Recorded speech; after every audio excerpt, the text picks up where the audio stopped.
Hello ladies and gentlemen, I am BorderWise and welcome back to From the Depths, Let's Build, where you probably have already noticed that this is an even longer video than usual, and there are two reasons for that, which are quite fair and reasonable, I hope.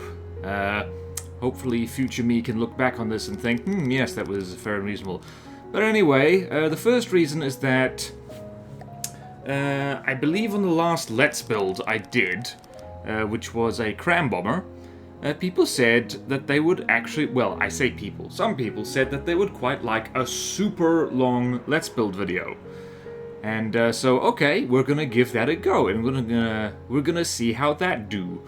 It could do very well, it could do horribly, I don't know. I've mostly given up on figuring out exactly what people want to see and what they don't, because I keep getting surprised in both directions.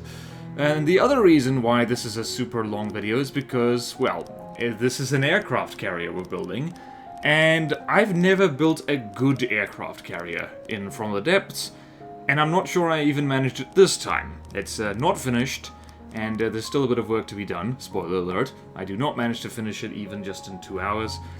And yeah, and this is a long video because I kind of figure out as I go what on earth I'm doing, and secondly because even if you do know what you're doing, there's a lot of fiddling about with any vehicle that requires, well, not requires, that uses sub-vehicles and just little drones or whatnot. So yeah, the length is unavoidable. This was either going to be a super long episode, or this was going to be like a 4-part Let's Build series. Which isn't a bad thing, could have done that just as well, but I wanted to crack multiple experimental eggs at once, and so here we are, super long Let's Build aircraft carrier. And you probably have already noticed that this thing is taken on the very, well, distinctive might be the wrong word, the trademark canoe shape that I tend to do, simply because that's the hull shape I'm most comfortable building. I can fart it out reasonably quickly without thinking too hard. And in other news, I picked a hell of a time to do a super long Let's Build, because the weather today, as of time of recording, is hot and humid. I don't know why this keeps happening with Let's Build videos in particular, but yeah, so it was sticky, and that makes it hard to concentrate on anything, and it makes it super fun to do a 2-hour recording followed by another 2-hour recording where you talk over and do post-commentary. So yeah, good luck, me. Might have to whip me shirt off because it's getting stank in here already, and we've only been going for a few minutes. But yeah, it's just there's not a huge amount to see in the early stages of this video. It's just getting the hull out, and you'll notice I started with this the rubber top deck because I wasn't sure if I would really need it. And as it turns out, there's multiple benefits to that. Firstly, like, if you spawn sub-vehicles on top of your craft, they will collide with you. It's just a matter of time. They will do it. And so having some protective rubber up there is a pretty good idea. And the second thing is that it's much later in the video, so this is like, I'm spoilering this like no one's business. Having an entirely rubber-coated deck means that this thing has actually got a very small radar profile.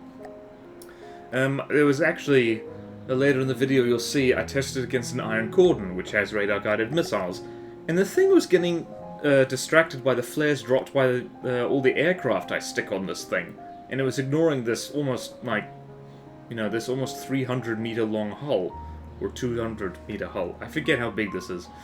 I literally just built it, and I don't remember how big this is. But yeah, it's like, one of the reasons I really like this canoe shape is because it's reasonably fast to build, it's not too complicated, and yeah, you just basically, you prefab one bit and you can prefab the rest of it, and it's just super convenient. And that's why I do. I mean, you could just create a box and make one end pointy or rounded, and that's, you know, that's a boat shape already, which is probably a lot faster, but as I've said before, I have a crippling canoe addiction, and I'm not able or willing to get over it as of right now. So Yabu sucks to me, I guess. So yeah, and like, what else can we talk about here? Well, the deck of this thing is a little bit thicker than what I usually do, and that's just because of the rubber on top. But yeah, it's just ignoring the rubber, it's a 2 meter thick deck, 2 meter thick sides, 2 meter thick lower hull, and it's a pretty good start for any vehicle, really. And here is where I get super lazy. I usually put vertical beams like all along the length of a craft, but here I decided to be lazy, and I just prefabbed these horizontal beams just there, and I just copy pasted them, just to save a little bit of time. And like, it's not a huge, like, I think like people sometimes overestimate the difference that makes between horizontal and vertical. Vertical is slightly better, but horizontal is absolutely fine. Like, there are other things that are way more important when it comes to armoring. And yes, this aircraft carrier is reasonably well armored. Reasonably well armored. It's not extravagant by any means, but it does all right. But yeah, it's like, once again, we're just prefabbing away. Whenever you're making a big thing, prefabs are your best friend. Absolute best friend. And yeah, it's like, there's definitely a lot of stuff to be done on this thing. And once again, I'm like, kind of spoiler, blah, blah, blah. I'm kind of spoilering the video you're watching right now, because the end result is not bad. It's like, it does look quite, well, dull. It's not a particularly interesting looking hull I finally end up with. It's just, well, it's a Canoe. It is Canoe with rubber on top, and looks absolutely nothing like a real life aircraft carrier. Which is fine, I guess, because that's not what I was going for. Like, I suck at mimicking real-life craft anyway. Like, I think the closest thing I've ever managed to that is the Locusta, an attack helicopter, which you'll actually be seeing in this video. It's one of the aircraft I stick on this aircraft carrier. That was me just testing that mirror mode is in fact set correctly. And there we go. But yeah, that's the closest thing I've kind of gotten to making, I don't know, not even a replica build, because, like, of course the Locusta looks pretty much nothing like any real-life combat helicopter, or civilian helicopter for that matter. But yes, like, it's just kind of shaped right. And of course, when I first introduced that thing, the first thing that people said was, oh, it's not a gunship because it doesn't have guns. It's like, oh, shut up. Don't be so pedantic. Like, there's more important things to worry about. Like, I don't know, potatoes. You gotta look after your potatoes. So yeah, now here we, and I do things in a weird order in this video. I do admit, I just kind of go around here, there, and everywhere. And no idea why I did that. I think that was just, I was just going to put a line so I remember where the middle is, and then I thought, hang on, this is rubber, this is an aircraft carrier, make it look like a runway. It's not a functional runway in any way, shape, or form, but it will look cool. So there we go, we've already got a bit of a runway. And I'll be the first to admit that it kind of looks weird. Like the problem is that aircraft carriers in real life are absolutely friggin' huge. And the aircraft you make from the depths are also actually kind of huge, so the scale's a little weird. Because real-life planes are a lot smaller than the planes you get from the depths. And you have to make a giant aircraft carrier in order for the scale to look right. And I straight up do not bother to do that. Like, at all. I do other things, though. This is a funky-looking thing. It just looks like a... I don't know what this is. Oh yeah, and another weird thing I do is just... I wanted to get straight to the part where we stick aircraft on this thing, and so I immediately put in, what do you call it, the vehicles, the sub-vehicle spawner, and the docking station, just to make absolutely sure that I've got that down right, and so I can plot the hull around it. So I actually had notes right in front of me, which I still do. It's just, hear that? That's a note. Take note of this note. It's just that the maximum dimensions of all the aircraft that I want to stick on this thing. Just so I can keep in mind just how big these things are. And here in this initial part, you'll see that I think, oh, maybe I can have two facing away from each other, and that'd be kind of groovy. And that doesn't pan out because, as you'll quickly see, my planes are always bigger than I remember them, and here's where I start loading them in. And there's a lot of faffing around in folders in this particular thing. First plane is the Damselfly. It's me regular air superiority fighter, and in half a second I'm gonna remember that you need to put these things in the same fleet in order for this to work. So yeah, I'm probably half qualified to do a tutorial on making an aircraft carrier now. Half qualified. I'll be 3/4 qualified once I actually finish the darn thing, whenever that happens. So yeah, that's by selection, activate tractor beam, and then there's more faffing about as I remember how these things actually work. Oh boy. And I start good for the ACB. Okay, emergency caffeine time. I almost yawned. Here we go.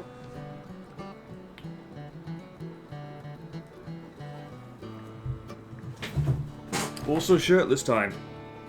The moment that everybody's been waiting for.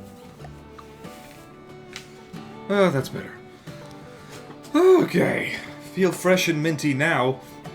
Okay, what's happening on screen? I was distracted by my own shirtlessness. Oh yeah, this is the part where I remembered, like, oh bollocks, like this thing is actually quite big compared to this to the boat as it is now, or the ship rather.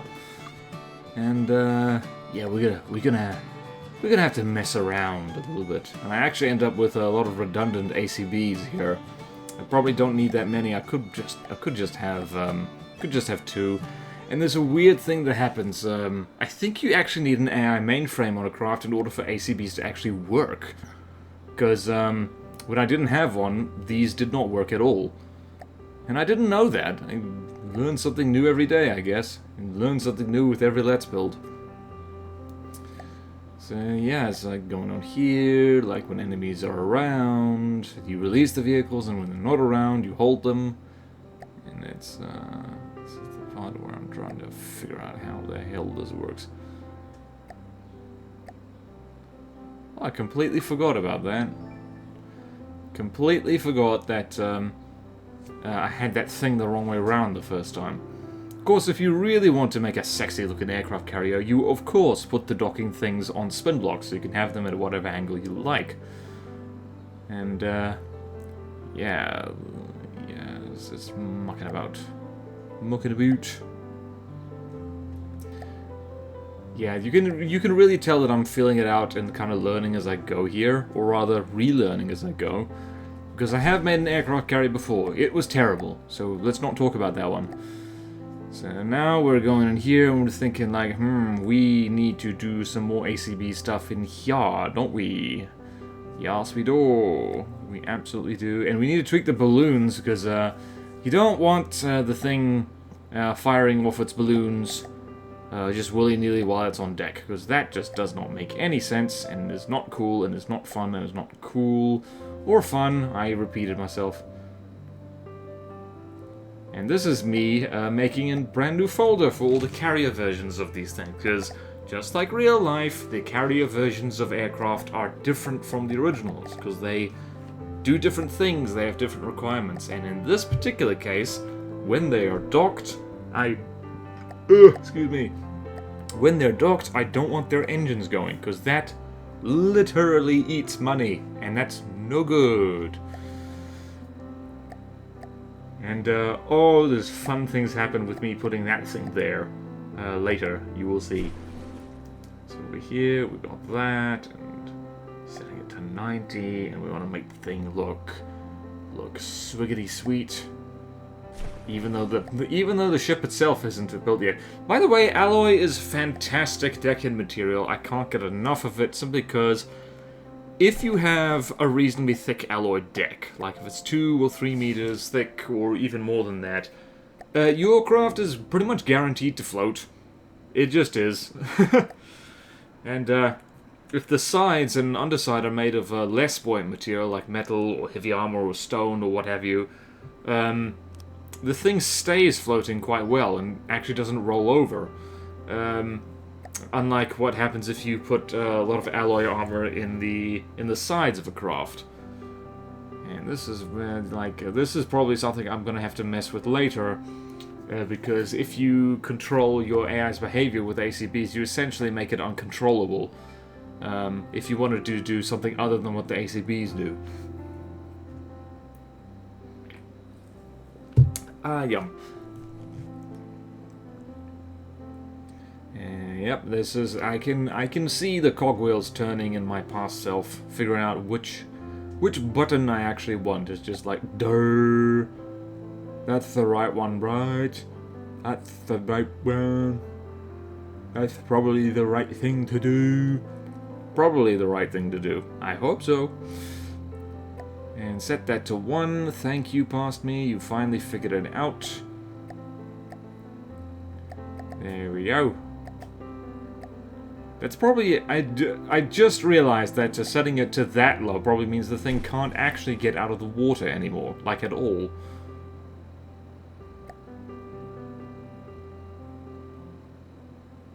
Or I hope it still can. I haven't actually tested that. Shame on me, didn't test it. Oh boy. Color scheme does match for now, and that looks good. And yeah, there's a lot of faffing around here.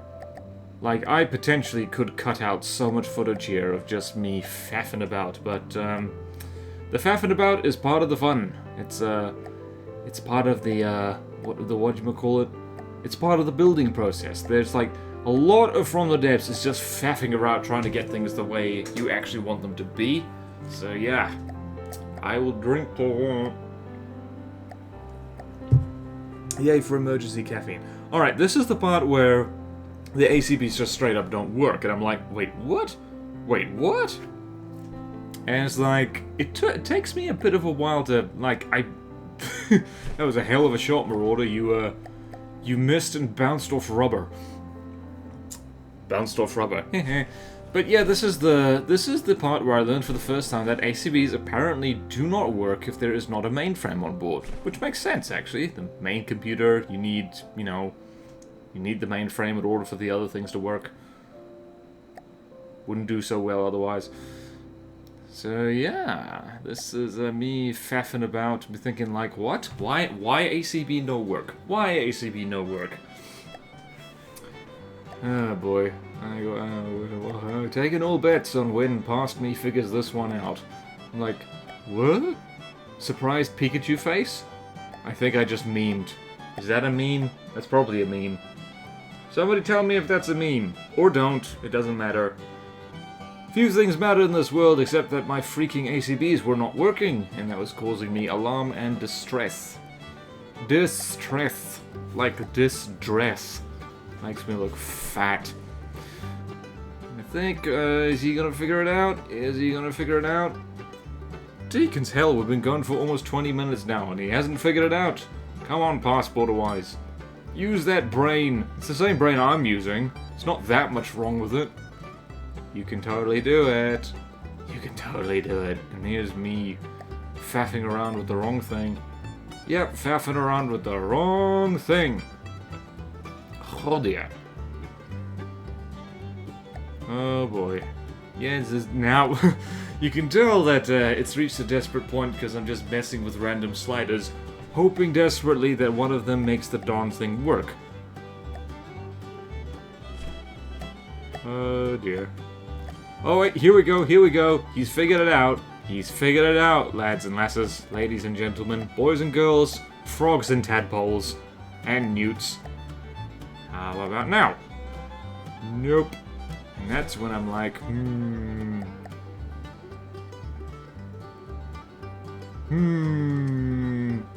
Brain is going brain. And that's the moment when I believe it's actually worked. Yep, there we go. And there the plane goes, and I didn't see it because I was focused on ACBs. And there we go. We figured it out, ladies and gentlemen. Give past me a little bit of applause for figuring that out within... I don't know how long that was. Darn it, I should have been keeping track. There's literally a timer going right next to me. Recording me. Recording my voice for posterity. And I hope my voice is not posterior in quality. That's basically saying that I hope I'm not butt. I hope I'm not arse. doing all this. Okay, there's gonna be more faffing around, because that's the first of like 6 aircraft that need to go on this thing. And you might be thinking, only 6? And I'm like, yes, only 6. I'm actually quite glad that I was a little bit restrained when it came to how many things I stick on this thing, because it turns out big and nasty enough already. Boy. And here's how I forget how docking stations work. Again. Again. Again. And there, I think I make it work. I make it work, baby. Work it, baby. More emergency caffeine needed. I'm not making sense. Alright, do I feel more sensible? Probably not. Alright, so here's the Locusta, which I mentioned earlier. And, first we're gonna have to sneak a thing from over here. Prefab. Prefab them ACBs. Do it, you naughty boy. Prefab. Prefab. Prefabs are a replacement for doing the thing over and over again, which everyone will get sick of, including you. I do love the Locusta. I think aesthetically it's one of my favorite designs I've ever made. It's so compact and cute. I guess good things can occasionally come from the silliness that is the Ashes of the Empire campaign. And I hope the quality of this video turns out well, because I am on a continual crusade to find best video quality here. And I'm not succeeding. The editing software I use is Sony Vegas 14. Yes, the professional software. There's a long, embarrassing story behind that, which I'm not going to go into now. But yeah, it's temperamental, and it's got a lot of bells and whistles that I still don't understand most of it. I just stick with the basics for the most part, and yeah, it does not treat my raw footage well, and that's annoying. Something to do with the interpolation or something. Interpolating. The frame interpolation. And other things. Ready? Righty-ho then, and what's over here? Now, select the whoopsie daisy. Wrong one, you fool. What have you done? I think that was a genuine goof. What are you doing?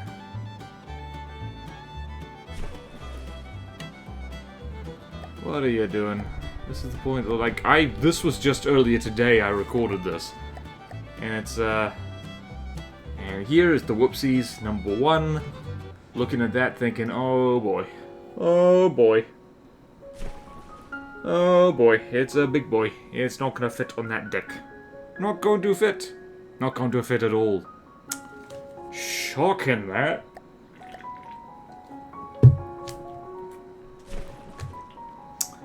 I am not gonna go to bed on time tonight, that's for sure. That's for absolutely damn sure. This emergency caffeine is gonna keep me awake. It's gonna keep me awake. It's gonna keep me bright-eyed and bushy-tailed. Or manic-eyed and scruffy-tailed. Roughly the same thing, except not really. Come on, stop faffing around. Stop faffing around. I remember what happens. You get to the fun stuff eventually. Come on. Come on, you gotta push the right button. Push the right button. Yes, push the right button. There we go. There we go. And they make love for a little bit, but don't worry too much about that. Hopefully YouTube won't have a problem with that. A damselfly and a locust shacking on top of an aircraft carrier? Pretty sure that's within the guidelines. I mean, they have nature documentaries and stuff, and they just straight up show animals boinking each other. I'm sure it's all fine and dandy. Fine and dandy, I say. Alright, what is past BorderWise doing now? What are you doing now?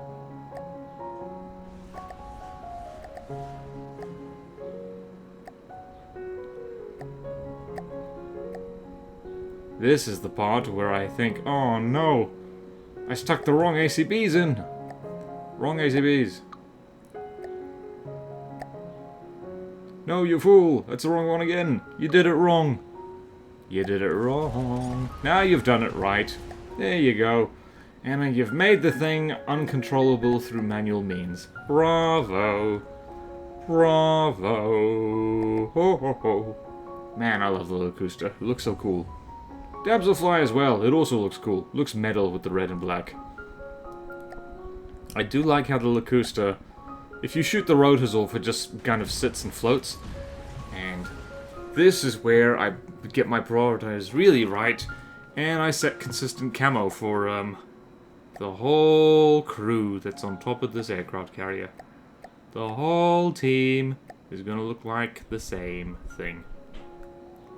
There we go.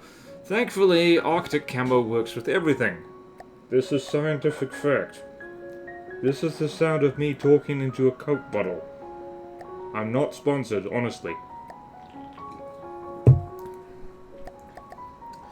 Okay. So yeah, there's multiple times in this video where I just get distracted by the pretty explosions. And yeah, so more than one marauder dies. Just gonna warn you straight up, there is marauder murder. Marauder murder. Try saying that 10 times hard. Marauder murder, marauder murder, marauder murder, marauder murder. It just turns into murder. And saving over Damselfly carrier. Retaining the red highlights just so I can tell these darn things apart when they're all flying around willy-nilly and what have you. And how are we doing?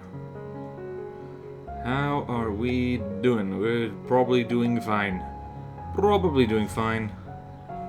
And yeah, the Damselfly is loaded with infrared missiles because its main target is jets. And I just like watching things come back, getting recalled to the mothership. Come on, back you come. And stuck the landing. Perfect. And they look so good. So yeah, this is technically already an aircraft carrier because it's carrying aircraft. But alas, the job is a long way from done. Long way from done. I'm actually quite happy that I built a nuke-toting submarine before trying this thing.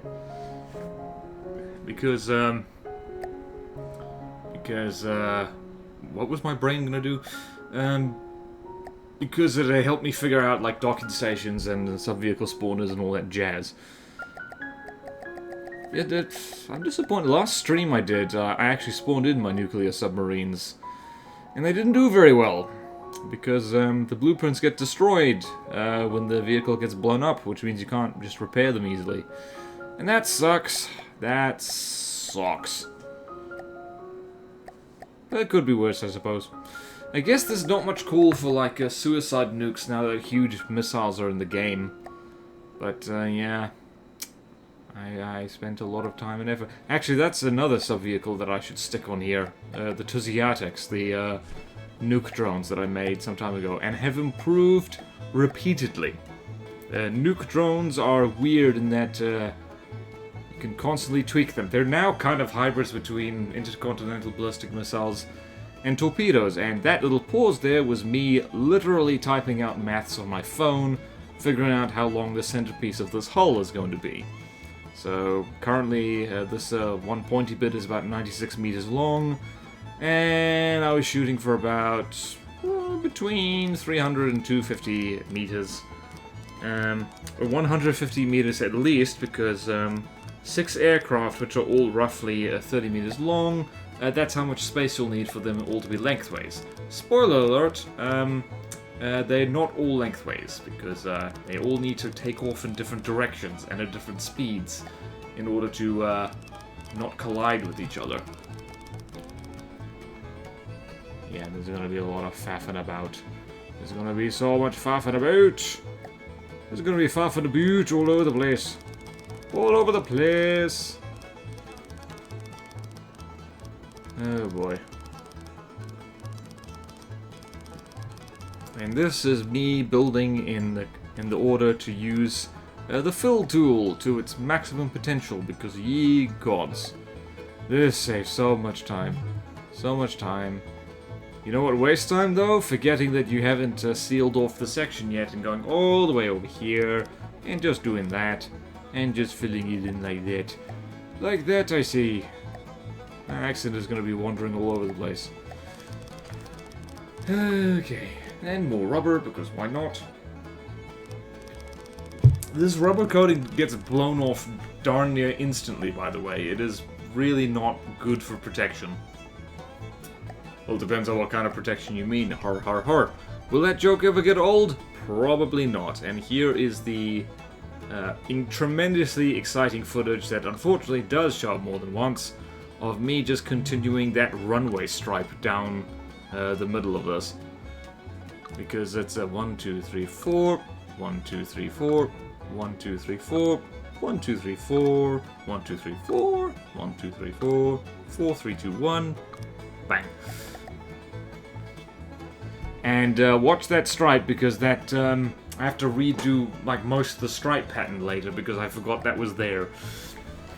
And it's already looking more like a ship and less like an ice cream cone. Really nothing like, did I mention this is nothing like how real aircraft carriers look? I was actually meaning to put like control towers and like sea-whiz guns on this, but I did not get around to it. I got distracted. As for what I got distracted by, well, you'll just have to keep watching to find out. Ha ha ha ha ha. Also, aircraft jump scare. Turns out if you prefab sub-vehicle spawners at docking stations, the vehicles you've docked them to will hop to the newest one. I did not know that. I just learned that doing this, and now you know it as well. And now there's more potential for slapstick just been placed in the form of that flagpole. And can you guess what it is? I hope you can. Oh boy. What is he doing? Ah, he, meaning past me, past BorderWise, good bloke sometimes, is going to actually save this prefab because we're going to be using it a lot. Really a lot. Because that particular little ACB pair is going to have to go on every single aircraft we stick on this. For the sake of aesthetics. Carrier craft control. Not the best name, not the best description, but it will do. I will remember what that is, I hope. And I'm not sure what past BorderWise is doing right here. He might be picking his nose. He might be picking his nose. Actually, no, he can't be picking his nose. Because when the camera moves, that means his right hand is on the mouse. Can't pick your nose with your left hand. Shh. That's my story and I'm sticking to it. Anyway, so here's now more faffing around with trying to get the damselfly into the right docking port. And this is me just testing out how these things spawn in. And they spawn in okay. They do merge with the deck slightly. I hear that's a common thing with aircraft carriers, but yeah.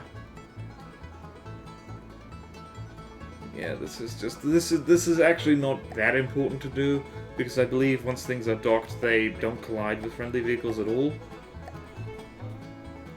And I've set the darn thing the wrong way around. Wrong way around, completely. You're gonna need a different plan.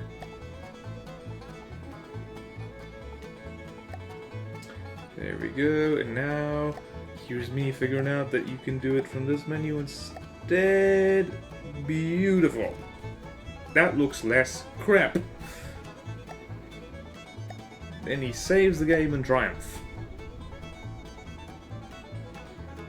Now you need to get oh yeah, the fun thing of copying one block and going all the way to the other side and getting lost.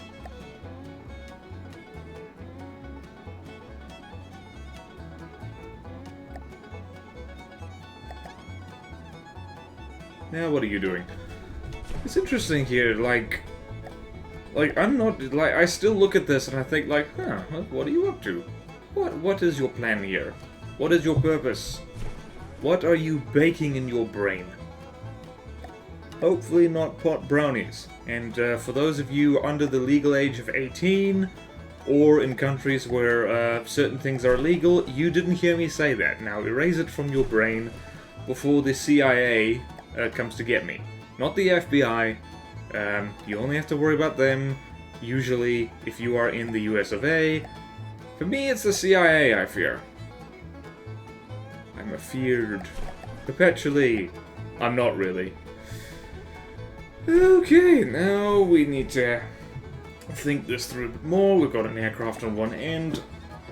I'm sticking to my chair because it's humid in here. Alrighty, more faffing about, more faffing about. Okay, BorderWise. Get it together.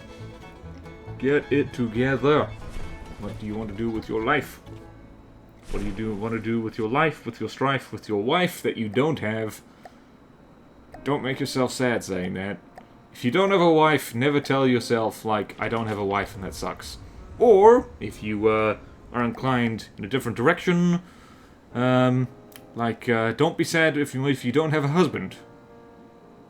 What on earth am I talking about? This is From the Depths. We should be talking about From the Depths. Let's talk about where I stick the ACBs in here. This is the problem with making very small, compact things. You run out of room for extra stuff. This thing is chock full of ACBs. Also, this is the latest iteration of the Opal Krill, which is a torpedo bomber that I improvised on stream. When did I improvise that on stream? It was a week or two ago, I believe. And, considerable work happened with it off camera after that stream, because torpedo bombers do not work the same way as other aircraft, I have found. I should probably do a quick guide or something on that, because they really do function differently. If you want to get their torpedoes into the water reliably, you gotta do interesting things with them. Interesting things. And there we go. We're doing the important job of making sure color coordination is on fleek, including the blue, just so we can do what it is. And Opal Krill. That was a suggestion from the chat in stream, by the way, because you got Diamond Wasp, you got Damselfly, and so I thought, like, okay, what's an ocean-going bug? And someone said krill, and I'm like, oh yeah, I guess that is true. There are... what are they? Yeah, they are an arthropod. Arthropods are the... arthropods cover a lot of different things. Arthropods are insects, arachnids, and crustaceans, if I recall correctly. And if I don't recall correctly, be sure to leave a comment ages after I post the video, so I look at that and think like, wait, what? What are we talking about? And then you're all gonna have to remind me what I said right now, because goodness knows I would not remember. It is astonishing how fast one forgets the things you say when recording. Yep, and there's the slapstick I was talking about. You remember that? I forgot that you kind of... yeah, that's 2 jets down, and it's like, okay, just delete everything, and let's actually get... let's clear the runway, shall we? Probably best to do that, because I completely forgot about that flight post. I need to fix that later. So yeah, it's like on one end you've got the flag post doing for the Opal Krill, and on the other side the Damselfly ran straight into the back of Rambot's head, or Ramgirl's head. There's legit... I'm not sure if it's serious, but yeah, there's debate over that. Now, ever since the concept art showing that Rambot was the whole time a girl in a mech suit, and I for one am fine with that. I guess it never occurred to me that Rambot was even a suit. I thought it was just a robot. Now, less slapstick, thank goodness. And it takes me a while to remember that the Opal Krill actually fires its torpedoes backwards. Simply because I find that means they don't get flung into the stratosphere as it bounces up and down. Because there is a fine line between having a craft steady enough to chuck its munitions in the right direction, and one that is erratic enough to evade incoming fire. It is a delicate balance, like balancing on thumbtack. Don't do that. Like, I just thought of that, and that sounds like it hurts. Ow, me neck. Okay. Me neck hurts because I got sunburnt, by the way. Boy, which is not a good idea for me. My skin tone is the kind which, like, technically it can tan, but practically it almost never does. I am a pasty grub of a human being. Boy. Alright, so we are making progress here. We have 3 planes, half of them. And, working things out. You can see the, clockwork at the pass going a-ring-a-ding-a-ding-a-ding-a-ding. And, he's getting there. Oh, bless his cotton socks, he's getting there. He's getting there. And we're 40 minutes into this thing, and look how much we've done. Not a hell of a lot, I gotta say. And here's the Diamond Wasp. Old classic, or so it feels like. It is amazing how fast craft age. Like, if I was to do the Diamond Wasp completely from scratch again, I'd probably do a much better job. Frankly, the Diamond Wasp is, well, I don't know, it's not completely obsolete. It's, it's a decent fighter-bomber, I guess. But in terms of attacking aircraft, it's outdone by the Damselfly, and in terms of attacking everything else, particularly larger targets, it's outdone by the Sapphire Bee. So, yeah, I guess it's a good sign if you've got lots of different aircraft which have different jobs. And, yeah, once again, a struggle to find in an already incredibly compact little craft, like, where exactly the new ACBs can go. I almost whistled when I said ACB. No, I failed. Okay. There, I whistled. Are you happy, Ma? Hey, Ma! I should probably not steal jokes from Jacksepticeye. That's not classy. Neither is recording with your shirt off, or so I'm led to believe. But believe me, if you were here with me, you know, you would understand how humid it is right now, and I would also say, what are you doing in my house, and why are the planes shagging again? It's all because I clicked on the wrong docking station, didn't I? Didn't I? Yes, I did. Yes, I did. Did everything wrong. Shame on me. Shame on me. Yep, you get the... Yep. There we go. Come on. Did it do it correctly? Not sure if you can hear that, but yeah, there is a motorway just outside my window, almost, and yes, it's wet outside. And yes, people drive like idiots here in New Zealand too. Yep, and now they're yelling. I'm not sure if you can hear that. I hope you can't. Because I can barely hear it through me headphones. But I'm pretty sure they're using, what do you call it? Let's call it demonetizing language. Yeah, that. So yeah. It's always interesting, is like, driving. I'm through with driving, I've got to tell ya. Oh boy, there they go again. They're burning rubber. Like the rubber that's on this aircraft carrier. Groovy! So we've got 2 planes in front. And 2 things in the back, and now we've got more planes to go in the middle. Honestly, looking back on this, it's thinking I spent 2 hours doing this? Really? Really? It feels like I accomplished bugger all. And now I just remember that there's a lot of stuff inside that happened, and that's important, I guess. Actually, the more I look at this thing, the more I like it. It's kind of like, wow, what a basic, I nearly said something rude. What a basic beast of an aircraft carrier. It's just... Yeah, and the Locusta just fired missiles into the deck, which is a bit of a problem. Just a tiny bit of a problem that could hurt the resale value of the aircraft carrier. And I'm not very fond of how the Damselfly dumps missiles on top of the Diamond Wasp. Might want to set delays on the ACB so they don't all go at once. Except I don't want them launching missiles when they're on deck, because that's a safety hazard. That is a health and safety issue, and occupational health and safety will have my backside if I do that. Especially if I make a video about it and put it on the internet saying, "Hey guys, let's violate health and safety regulations. We're gonna fire missiles off the aircraft when it's still on deck. I don't know what accent this is." And eventually the Opal Krill... Oh yeah, I should mention how the Opal Krill does its thing now. It broadsides, unlike the other planes that are on here, which kind of go and, you know, they do attack runs. It buggers off to a safe distance and just drops torpedoes into the water, because I tend to find that works best for doing things. It means it can take on things many, many times bigger and more dangerous than it, and it does quite well. A swarm of them can actually take on a blackcurrant, which is super nice. So yeah, blackcurrant most wanted. Will be coming eventually to a cinema near you. By cinema, I mean your nearest available internet device. And by soon, did I even say soon? Because I shouldn't have.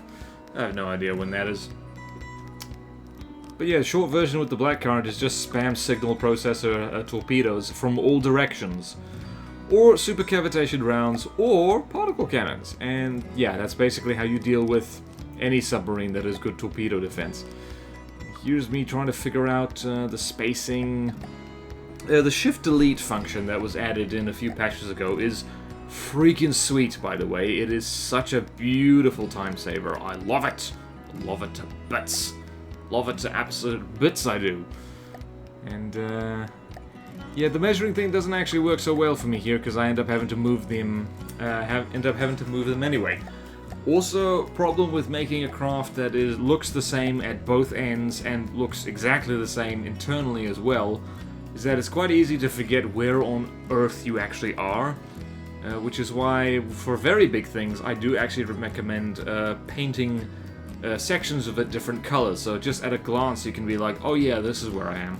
Yeah, color code bits of your craft. It's a good move. It's a good move, I say.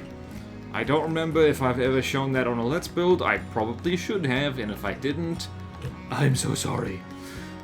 So yeah, we're about over halfway through the video, and what have we accomplished? We have got birds on deck, we have gotten them docked, we have on a ship that actually isn't functional. No propeller, no engine, no nothing. So, oh goodness, you're still faffing about. You're faffing about with the things. Might have been a good idea to do that off camera, but of course I didn't. And now, oh no, this is the point where yay, we're moving all the way over here and doing that. Should have prefabbed that, but you didn't. You didn't. You placed them. You placed one, placed the other, went back to the first one, messed with it, and then went back to the other one, messed with that, and you bounce back and forth like the world's dumbest tennis ball. Well done, past BorderWise. You have truly entertained the masses by going back and forth between one docking station and the other. You are to be congratulated with Coke Zero.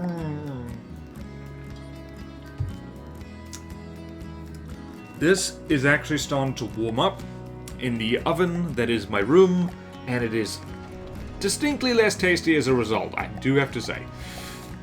Okay, so now the Sapphire B, which I am very fond of simply because it's reasonably simple, actually. It has... This is actually the base of the Opal Krill, by the way. I made the Sapphire B first because I just wanted a plane with large missiles on it, and yeah, it's just... yeah, that's basically all it is. It is a way of dispensing large missiles of justice from the air. And it does a very good job of it, I do have to say. And converting that into a torpedo bomber, as I hinted at before, is not just as simple as just messing with the local weapon controller and then just swapping out the missiles for torpedoes. Oh no! This faffing about! The glorious faffing about from the depths. And here's where I learned that I put this docking station and blueprint spawner too close to the other one, and that you didn't measure out enough with wood. You fool! So here's where we prefab that, finally remembering how to brain, and moving right along.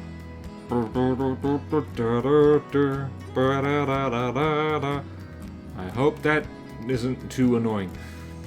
And here is probably where I find out that Azimuth does not do what I think it does on the docking station.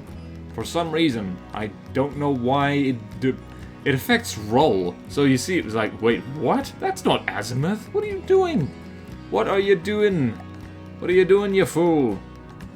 Why is that, like, controlling the exact same function? And I just poke at it, like, for, I don't know, a few seconds. I'm like, well, crap. That's not what Daddy wants. It's not what Daddy wants at all. That's not at all what Daddy wants. In fact, that's not what Mommy wants. Or Auntie, or Uncle, or any relative. No one wants that. Nobody wants the aircraft to spawn on deck upside down. Or anything, you know, or just anything other than perfect. And once again, color coordination is key for evening dress and aircraft carriers. Don't take my word for it, ask the US Navy. They know all about dressing well. Actually, have you ever seen, if you've never seen military personnel in their dress uniforms, I am not a particularly military-inclined man. I would rather the whole world be at peace and there be no need for the military at all, as awesome as it is in video games. But the dress uniforms of various militaries around the world, they look really good. And I usually hate formal dress of any kind. So if there are any people in the military watching, regardless of gender or service, just know that when you are in your fancy dress uniforms, special occasion ones, or dress blues, I believe they're called in the US Marines at least, know that when I look at you, I think yum.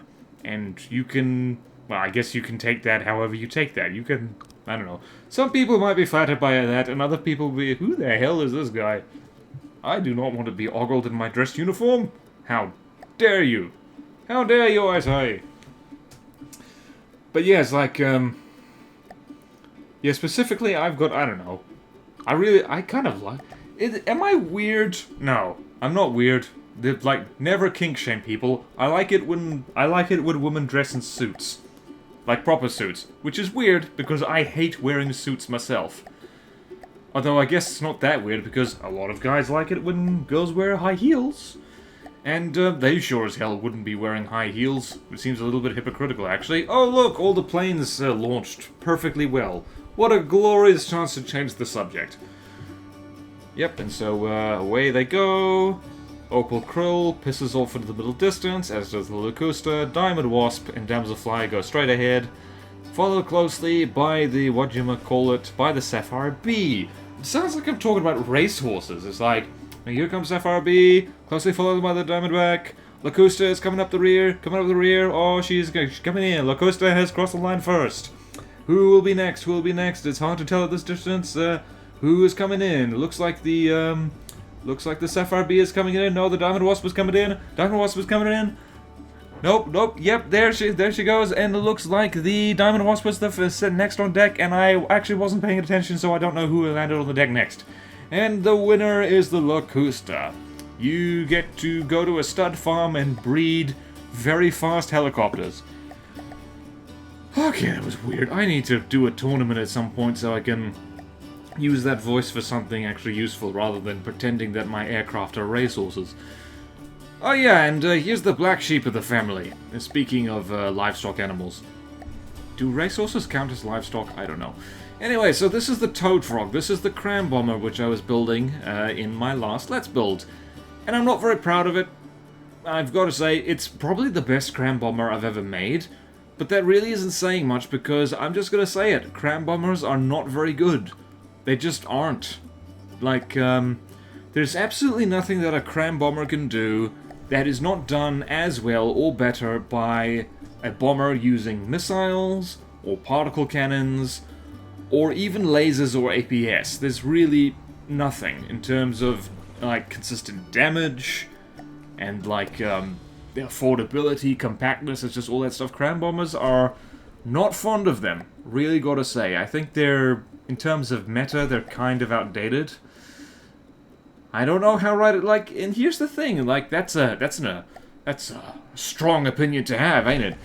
But the thing is that, never mind my own failed attempts, I have yet to see a cram bomber that could outperform, say, like, you know, a missile bomber or like the other kinds I've mentioned, like for the same cost. Like, I really can't think of it. Like, you can have a tiny little aircraft and just strap like a magnet bomb huge missile on it, and already that thing is probably going to do a lot better than a cram bomber, and is considerably more compact. Like, in fact, missile controller, huge launch pad, and 2 huge gantries. That's still less blocks than the cram cannon which the Toad Frog has.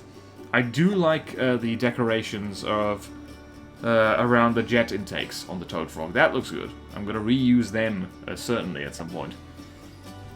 And so, yeah, it's only on here because I thought, like, well, the whole point of making that thing is so I could put them on an aircraft carrier. So, yeah, that's, I guess that's how we do. That's how we do. It's just like, cram cannons. Cram cannons, I love them. But the more I play From the Depths, the more I'm kind of resigned to the fact that, in late game, and on higher difficulties, they're just not competitive. They're just not good. Like, I don't know, they're just not good in the sense of versatility. Oh yeah, color coordination, that's very important. Hello, Marine Dress Blues, yum yum. Anyway, but yeah, it's just, I was talking about that last stream. It's like, by the way, I stream weekly and you should totally show up for that. Ha ha ha ha. That was a very smooth plug, BorderWise. Thank you, BorderWise. I'm proud of it myself. You should be. Where was I? Oh yeah, crams and cram bombers. It's just, I don't know. I love crams. They're very satisfying to use. But they're satisfying to use precisely because they're not as easy to make effective as other things. Even though they are technically easier to build. And here's me testing that everything flies off the aircraft carrier right. And here, I believe, right here, is one of the problems.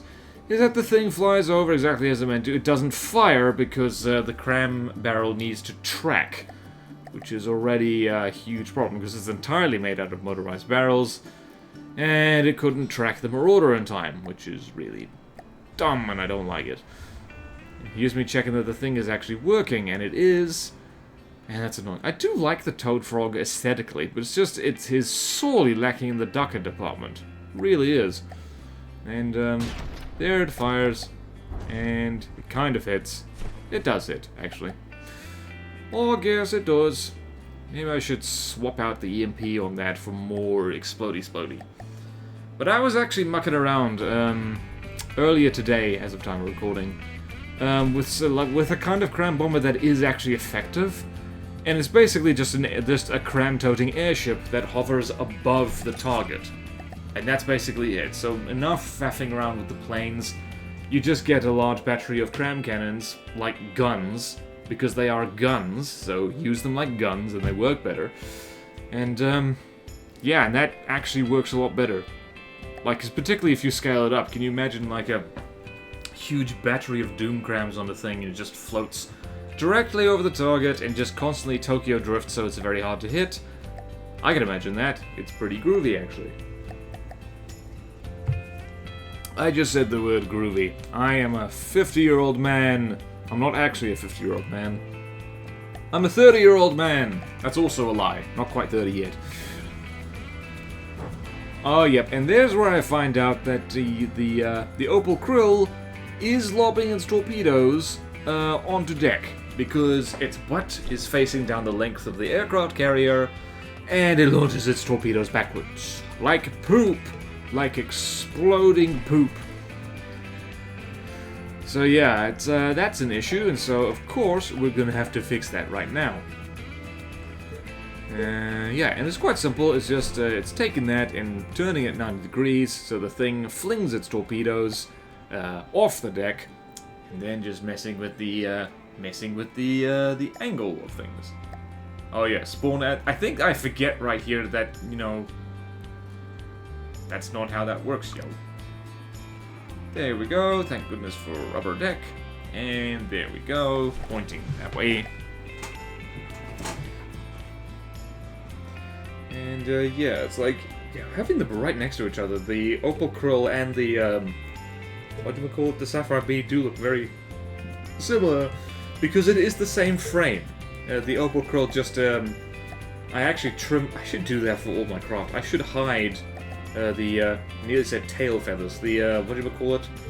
The darn it, the fins. I'm just gonna call them the fins for pitch and yaw. I should hide them within the craft better.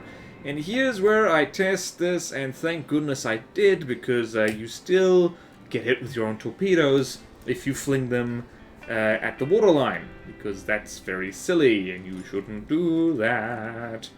You did that. You did that? You did that. Thankfully, that's also an easy fix. You just gotta angle. You just gotta angle your dangle a little bit better. I'm actually quite proud of how the torpedoes launch on the opal krill. And alright, there we go. And 80 degrees, slightly up, jolly good. And launch away. Come on, launch away. I remember this bit, and I'm very fond of this bit, and it's a good bit. Come on. Actually, I just like looking at these guys arranged on this deck. Looks good on this deck. Look at them on this deck. Alright, so launch slightly down, slightly below the waterline. Wouldn't actually be an issue once the ship is actually moving, because it moves out of the way before that happens, and yeah, there's some rubber fell off and I don't know what happened, but yay, it sails underneath the thing. And this is where I spot the little white line that is not in the right place and means that I have to do everything over again. Which is so exciting, I could just scream. But I'm not going to, because you're listening to this, and I want your ears to have the best experience possible. Alrighty, so yeah, that's it. I've lost track of how many marauders have snuffed it unduly.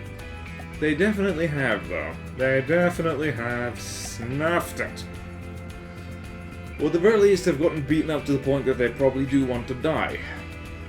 Also, a handy thing with having repair tentacles on all your little planes is that even if there are none on the aircraft carrier, they can still fix each other. Because they're friends. They're friendly friends that do fun things together, like destroy the enemy. In fire and ash and splinters and kibble and other things. Not sure why I said kibble. That was weird.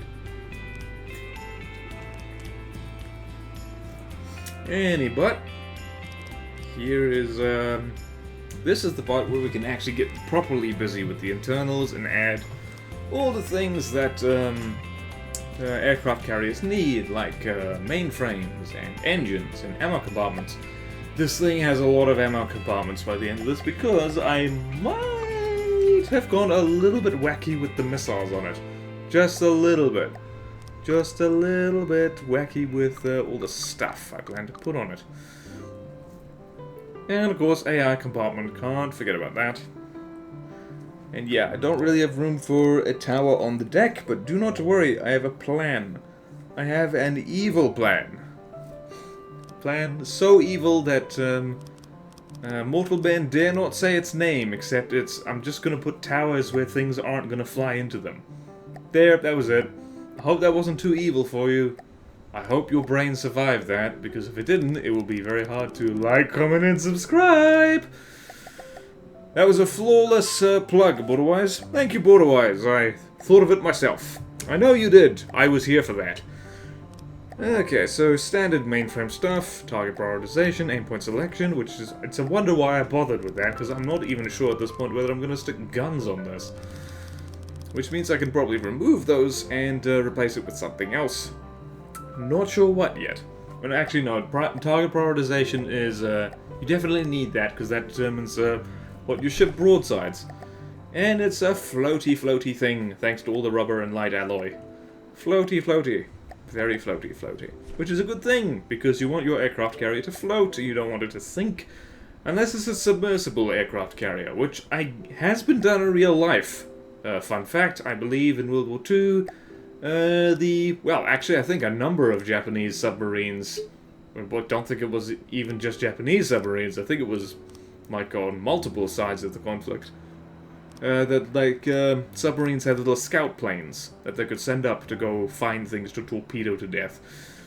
So, yeah, there's that, and I believe there was, the one time, and, please don't quote me on this because I could be horribly misremembering it, one time when the Japanese did actually try to bomb the US mainland, they sent a submarine with a plane attached to it, sneaked over to the United States, and tried to bomb... Where was it? I think they tried to bomb California. They tried to start wildfires. And it failed miserably because of the bombs that were dropped. I think only one went off, and the fire that it started was quickly dealt with by state rangers. Or park rangers, or something like that. So... yeah, that's a story, I guess. World War II is full of stories like that. Just fun... well, I said fun. Let's focus instead on me doing air gap armor here.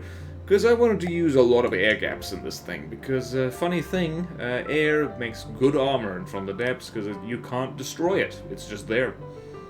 And if one wall gets blown up and another wall is a long way away from it, it's pretty much the same thing as having a 2-meter thick wall, and the second wall takes pretty much no damage. That's cool. I'm not sure how durable this thing will be, actually. Like, what are you doing now? Ah! Oh no, I know what I'm doing. I know what Past Me is doing. Do you, BorderWise? Yes, I do, BorderWise. I know exactly what Past Me is doing. He is carving out the space for the Azipod. The Azipod? Yes, the Azipod. As in Azipod, only one of them? Yes! But, as inspired by the Megalodon, which has way too many of these darn things, we're gonna have one really big Azipod, just for giggles. Is that a good idea, BorderWise? Probably not! It's a critical point of failure for the whole craft, because if this gets blown up, well then, we're screwed. We're screwed. We're screwed, Scoob. And much later, we are actually screwed because I actually put this thing on backwards and I didn't even notice. So that's embarrassing. So yeah, big builds are full of mistakes like that. It's just like, ugh. Can't believe I did that. Anywho, what are you doing? What are you doing? I don't know what Past Me is doing. Hopefully something cool. Oh, engines, that's the one. And yes, we're going with bog standard... well, first I try and see if I can fit turbocharger engines here, and I can't really know. So we just go with injector engines because I like them. They're compact. They're compact and they don't require much brain power, and I understand how they work. And yeah, that's all I care about, really. Also, I really do not have a problem with them at all, simply because from the depths, you refuel by blowing things up. Fun fact. I really do like the material change back in the day, which meant that you didn't have to faff around with fuel and all that jazz. Because that means the game flows so much better in the campaign. It flows, I say. It flows like maple syrup on the best Canadian pancakes. Not just Canadian pancakes, the best Canadian pancakes. And those of you who've had the best Canadian pancakes, well, please tell me all about it, because I've never had Canadian pancakes. And I've just made myself sad now. I need to add that to my food bucket list. Maybe I should, instead of focus... oh wow, I just made myself hungry, and I've already fed. Let's talk about instead the exhaust system here. So we've got the hull pipes, but whoever it was who told me that ducts, as well as being wonderfully handy pieces of armor and allowing thrusters to basically acting as the things that don't block thrust from propulsion units, whoever told me that exhaust can pass through them, you get a cookie and a gold star. Or a gold cookie and a real star. Yes, the giant things that live in space. You get one of those. Because that's super handy, because these ducts actually have much better stats than those hull exhaust pipes. They're much tougher. And you can have heavy armor versions if you so choose. Which I don't go for here because, I don't know, reasons. But, handy to know. Very handy to know. Man, I'm running out of emergency caffeine. I might have to actually start focusing. Okay, so yeah, that's basically what this is. I always like to wire the exhaust through the underside of my ships, and I don't know why. I think it's just because, I don't know. I don't do smokestacks. Smoking's bad for your health unless lasers are shooting at you. In which case, you better smoke like crazy. Oh, I just remembered I'm gonna need to stick smoke on this. I'm gonna need to stick a lambs on this too. I'm gonna need to stick a lot of stuff on here. Lots of stuff, I say. So much stuff. All the stuff. Actually, this thing is gonna look pretty darn interesting. I've got plans for it. You'll be happy to know. I've got much plans for it. It does get progressively more and more expensive. The end result of this thing might very well be as expensive as the Star Slung Mark II, if not more so. Because, well, there's just a lot of stuff, and it ends up being a missile cruiser disguised as an aircraft carrier. Wearing planes like a disguise. Imagine that. You're just walking up to someone, and it's Halloween or something, and they're covered in planes, and you're like, oh, you're an aircraft carrier. And they say, yeah, sure. Surprise! I was a missile cruiser all along. And then they beat you up and take your candy, and then you were traumatized about it for the rest of your life. What were we talking about beforehand? Oh, yeah. Alright, so this is a little bit paranoid what I'm doing now, is by the time any munitions get to this point in the craft, as in right in the middle, past the first layer of armor and past the second layer, it's probably going to rip through whatever armor I put around the engine compartment anyway, but it's always nice to have multiple like stages of defense, not just solid lumps of armor, but just separate layers entirely. Just tends to work quite well against all but like really, really strong rounds. And I gotta tell you, I have been mucking about with penetration depth shells, and even if you don't use railguns, whoo boy, you can get them to punch really deep, like really deep, into a target. And of course, this is APS I'm talking about, which also means that you can get a rate of fire going, like, I swear, my new favorite shell. Excuse me, so excited, almost burped. Actually did burp. Tragedy. Anyway, new favorite shell has got to be like super cavitation pen depth, because it's just like, you're hiding under the water, with your hull, not a problem. I shoot through water and kill you. What's that? You're a submarine? You're hiding really under the water, not a problem. I shoot through water and kill you. What's that? You're above the water. I shoot you and kill you, because really good muzzle velocity. So yeah, that's really good.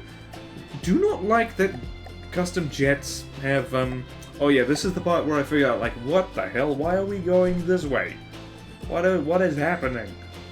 And it turns out that's because I put the thing on backwards, and that was very silly of me. It was super silly of me, and I think I'd do it again later as well. I don't learn my lesson. I am not Goldilocks. I don't learn my lesson for the... Wait, no, Goldilocks didn't learn any lessons. Who learned their lesson? Somebody learned a lesson. It wasn't me, or Goldilocks. I guess Goldilocks and I have that thing in common. There we go, you figured it out, you Wally. You muggins, you did it. Oh, the world's full of fun insults like that. I've really got to stick a bridge on this thing. Like, a proper command center. I also got to make that Azipod a little bit more sexy, because as of now, sex appeal, nowhere close to Marine Dress Blues, I've got to say. Nowhere close. Does look pretty sweet, like, this is already at the stage of like, yeah, this thing's taking shape. It can move, it can do stuff, and of course, got to spawn in the Marauder just to make sure everything is going well. And this is the point where I think, oh, damn it. Damn it. Damn it. Why do you do this to me? Why are things running out of material? And it's because they don't have any material. And that sucks, doesn't it? And I'm not sure what I was thinking right here, because really the easy fix to this is just hit F5 and just refill everything with material. And that's just fine and dandy. But I don't do that. I do things the stupid way. So check that, keep no material at all. When did that happen? Seriously. There we go. Now they're all swapping stuff. And this is where, yep, I've hit F5. Smart boy figured it out. There we go. There we go. Resources are working. I am going to have to probably mess around with the deck, simply so it doesn't look like aircraft are actually hanging off the sides of the craft. Yeah. But yeah, this is probably the most Canoe aircraft carrier I've ever seen. Yep, and now we're messing around with the whatchamacallit, just lowering the hazard a little bit so the thing doesn't ride out of the water so much. Because it does Tokyo drift something fierce. I'm probably going to need to stick more engines here, especially if I want to use lambs. Don't manage to get around to that because I just wanted the thing moving and fighting for the moment. Well, this thing probably doesn't need a huge amount of missile defense, or at least for missiles anyway, because ye gods, as I mentioned before, testing the... Yeah, that just then is when I put the Azapod upside down again. Well, not upside down, back to front. And it's very silly. It's very silly, I say. Maybe I should make specialized carriers, like helicopter carriers, cram bomber carriers, and stuff like that. That would be cool. That would be cool indeed. Alright, what are you doing now, passport-wise? What are you doing? What is your brain doing? What are you doing with your brain? What is your brain doing with you? It's, figuring out roll props, probably. Oh yeah, I was just figuring out the center of mass. And, yeah, come on. You know what to do. Just do it. And then do the correct thing. Because I try to faff, like, once again, faffing about. Faffing about with hydro... I put them backwards, too. You, Wally. No wonder they weren't working. Now I can see it. Gosh darn it. I see clearly now. The rain is gone. Actually, no, it isn't. It's still raining outside. I still can't go outside. Because it's raining, and I'll get wet. And that will suck. And I won't be any cooler because it's warm, wet rain. Alright, this is one of those moments where I'm like, durr, I want blocks to line up exactly with these hydrofoils. And it is a futile exercise. Absolutely futile. Come on, BorderWise. Come on. Come on now. Come on now. The hydrofoils aren't gonna do anything because you're above the waterline right there anyway. How did you not notice this at the time? Well, it's because we just weren't thinking. We were just wanting to think, roll, let's try one thing first, and then the other. At this point, this thing's rolling so badly that, yeah, it's just one half of the hydrofoils is actually clean out of the water and isn't going to accomplish anything. This is why you gotta stick hydrofoils in the places that get wet. Oh boy, take that sentence out of context if you dare. And more faffing about. I do actually end up using propellers for this because somebody better bring the strong mustard because this sauce ain't cutting it. I think I messed up that line. It's that weak sauce isn't cutting it. No idea where that's originally from. No idea. Yep, and that Tokyo drift is not what we want at all. At all, I say.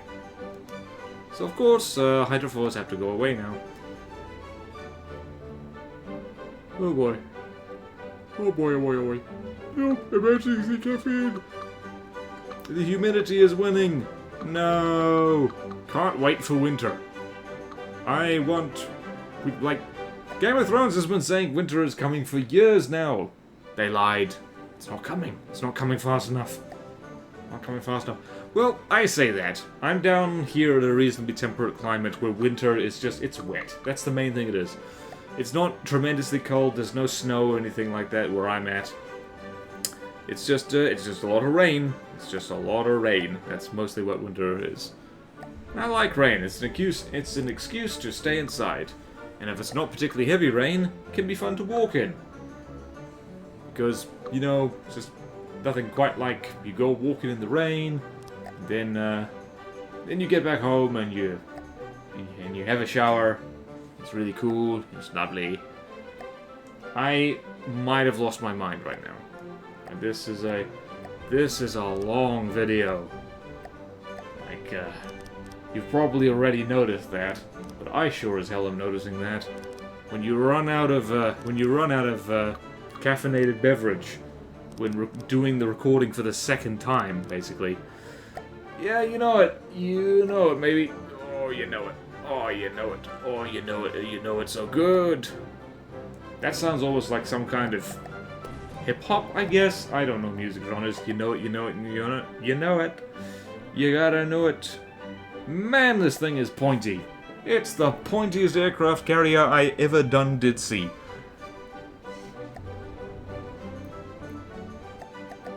Yeah, so it's constantly giving off smoke from the custom jets, which are not actually firing. Which is hilarious to me. Okay. No, BorderWise, you're not tired. Yes, I am. No, you're not. Yes, I am. No, I'm not. Wait, is this I or you? No, you're you, I'm I. I thought you are you and I am I. No, stop confusing people. You are you, I am I. Or me, if you prefer. What's what's happening on screen right now? Well, me, or I, or you. This is basically the damage test. This is just to see how well our friend here takes a few cramshells, and as it turns out, she takes it quite well, because thick deck, ablative rubber armor, and it's all fine and dandy, I do say so. And yeah, you see those infrared missiles just ditching into the ground, because the Plunderer has flares. And there, the Toad Frog is actually helping for once. You lazy amphibian, you! With your silly cram cannon, not as much duck as the missiles. How dare you? How dare you?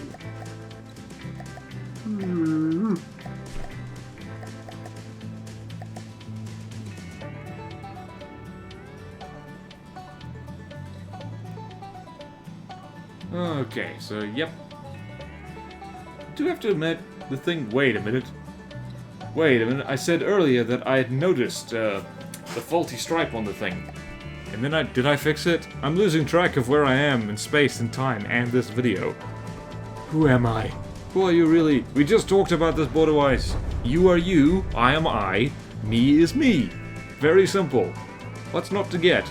Stop confusing me. No, I'm not me, I'm you. What? So anyway, this aircraft carrier thing definitely needs some sprucing up. Probably some more... Deacons, hell, those huge propellers do take a lot of power. They really do. But it's totally worth it, because the thing's only got 2 of them and is going 30 meters per second. Have a few more, and it will go even faster. And this is the point where I, for some reason... Excuse me, it's not like... The video is interesting, I swear, it's the humidity. It's the humidity, honest.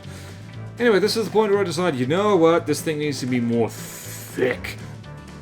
Thick with 3 C's.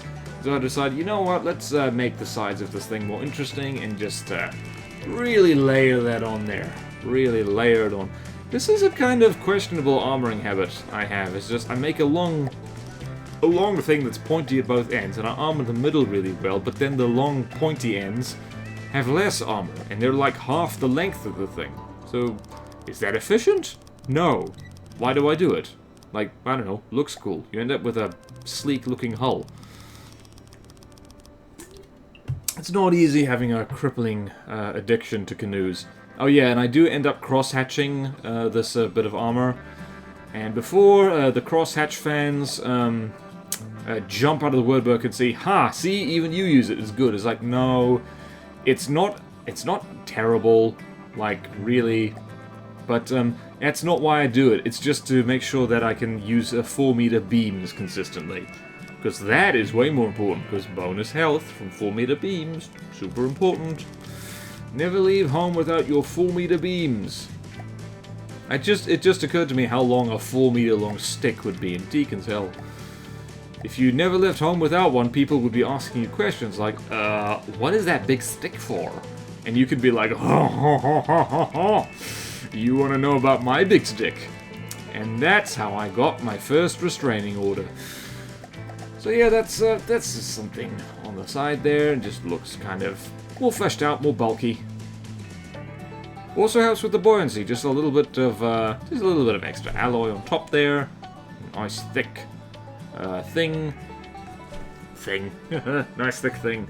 Talk about innuendos. But anyway, now we save the thing again. Now what are we gonna do? What's we gonna do? We is going to... what is we gonna do? What are you doing, past BorderWise? What are you doing? Speak to me. Tell me your secrets. Are you just looking at your handiwork? Are you being proud of what you've done? How dare you? Oh, this is the part where... Alright, missiles. This is where I decide it's not an aircraft carrier without missiles on it. Are you proud of me, Lazarix? Actually, no. Can't say that yet. Missiles have not been made yet. Silly. Can't ask for people to be proud of you for using missiles if you haven't even made the missiles yet. That's just dumb. That's just silly, I say. It's bizarre and weird. Peculiar, and other things that I read in the thesaurus. Weird. But yeah, so this is just me puzzling out, how many missiles do I want? How big do these things need to be? And crucially, I'm putting these missiles where they're not going to get launched straight up into something that's taken off. And that's always a handy thing to know with aircraft carriers, is just where the things go.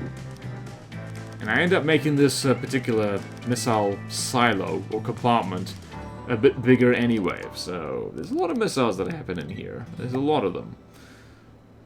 And, yeah, and it's weird, because these are medium missiles I'm using here, and I've been faffing about with large and huge missiles for quite some time now, and so medium missiles feel very weak in comparison.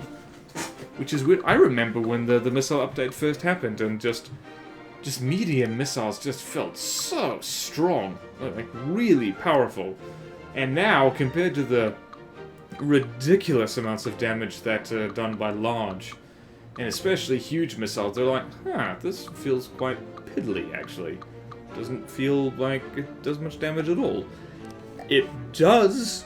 It's just, when you get used to overkill, reasonable amounts of kill just, well, they don't, it just seems wimpy in comparison. Also, the last update actually had preview graphic, yeah, the fill tool completely wigged out there, and that was weird. That was weird. That was weird with this weird accent I am using right now. And click, click, click, click, click, click, click, click, click, click, click, click, click, click. Now do the thing. Alright, so you'll notice this is a lot of missile silos, and that's, you might probably also guess that's because I want to put lots of missiles on this thing, and by gum, you are perceptive, if you noticed that. And I was originally going to have just one master missile controller controlling all of these things and transmitting elsewhere, but I decided not to. I decided to know, you know what, let's have a wee bit of redundancy. Also, because missile transmitters and receivers are very expensive, and this thing is already getting pretty pricey. Lukewarm Coke Zero, my favorite. That was sarcasm. Alrighty, so then a whole bunch of surge protectors, just because missile controllers can get zapped by EMP, and so can local weapon controllers, and that's no good.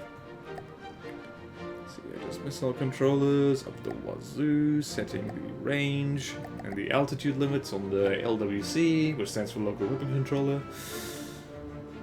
And yeah, it's just the faffing around before the good stuff, before the missiles start flying. So give it a moment, and here I go, and you wait for it. Yep, you were too early for the fill, you fool! Too early. And Phil. And Phil is a cool dude. He does good work. He filled that up perfectly. Now Phil can fill the space with missiles. I'm just gonna stop thinking of that every time I use the fill function in From the Depths. I'm just gonna refer to it as getting Phil in to do a job for me. Because that's funny to me. I am easily amused. Easily amused. Now I feel like hamburger. Because I thought of music. Alrighty, what are you doing? What are you doing, man? Alright, ammo compartments. That's very important. Can't have missiles without ammo. You just can't do it. It's not gonna work very well. And I end up making a whole bunch of these, and one of them is slightly lopsided, and that drives me crazy. Crazy, it drives me. Come on. Come on now. Come on. You can do it. You can stay awake during your own video, BorderWise. You've done it many times before. You've done it. People have seen you do it. Would you want to disappoint them now? If I actually dropped off to sleep while recording one of these, well, firstly, you would never know because I'd have to scrap that recording and start over. But, yeah. I believe you can get banned on Twitch for doing stuff like that if you fall asleep on stream. Because then you're literally getting, well, it's not working, is it? Sleeping on the job. Naughty, naughty. Anyway, so, oh, here's something we can talk about. A somewhat chain reaction-proof ammo compartment. It's just, you alternate between using metal beams and ammo storage, and that has the beautiful benefit of meaning that if one ammo box is cooked off, it doesn't take all of them with it, which is great against incremental damage. It doesn't work so well against things that can penetrate right through the entire compartment and set off multiple boxes at once. Also, there's a weird bit of a lag that happens when building inside this thing, and I think it's because the game is trying to calculate if there's going to be collisions between the main craft and all the aircraft that are docked on it. But yeah, it was weird. It was weird. You actually see me later start saving more often because I was worried that the game was going to crash.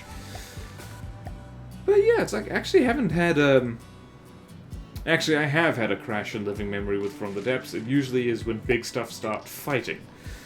Like, I believe late last year, the New Year's video is like, that is what happened. I was setting the Krampus Mark II, which is a very fun thing, and you should all run to the Steam Workshop and download it. Good plug, BorderWise. Thank you, BorderWise. I thought so too. Were you meaning to plug your workshop craft during this video, BorderWise? Nope, I just saw the opportunity and I took it. Well done, BorderWise. Thank you, BorderWise. What was I talking about? Oh yeah, so the Great White and Krampus had a bit of a go at each other in my New Year's video. New Year's? Was it a New Year's video? It was end of year video, I guess. It's weird. Categorizing things like that, but yeah, the Great White won that fight because it crashed my game instead of losing. Cheeky bastard. But yeah, we do not have enough ammo.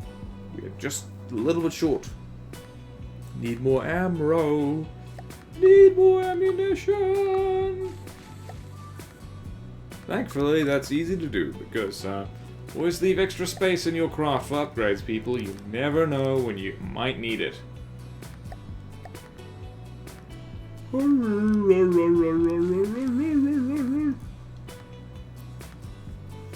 Okay.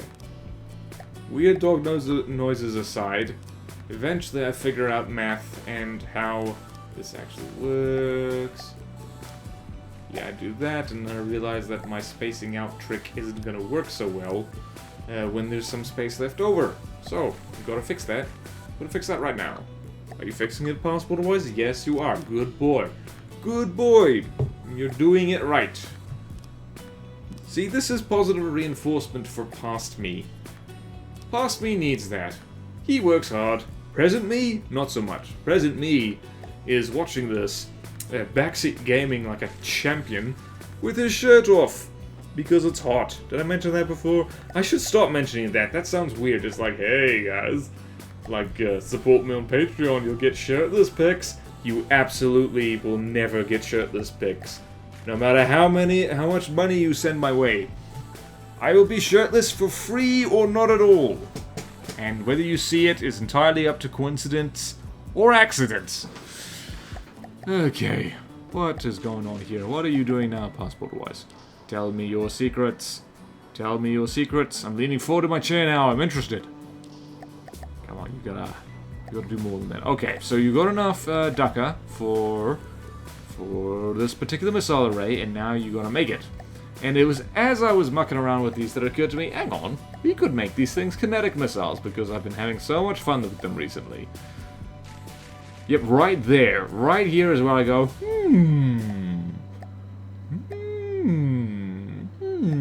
kinetic missile.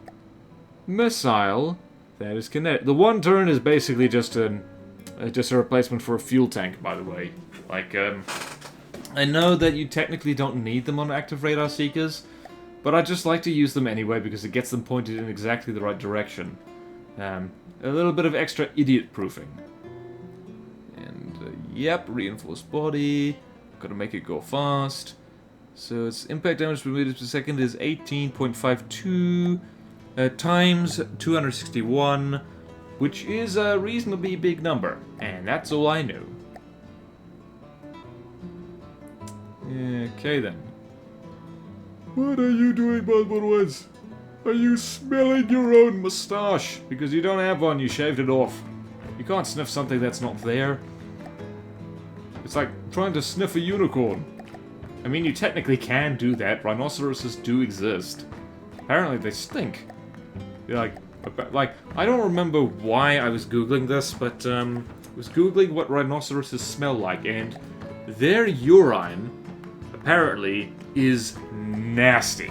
Like, they use it for marking their territory, which means it really stinks. And oh, look, missiles. Lots of them. That's actually a huge... There's 72 missiles. No worries. Yep, this is the moment where I realized that I have once again created a missile cruiser when I was trying to go for something else. I've really got to cut down on my missiles. It's an addiction. It's almost as bad as my canoe addiction. I need to make an entirely square craft that's armed only with particle cannons.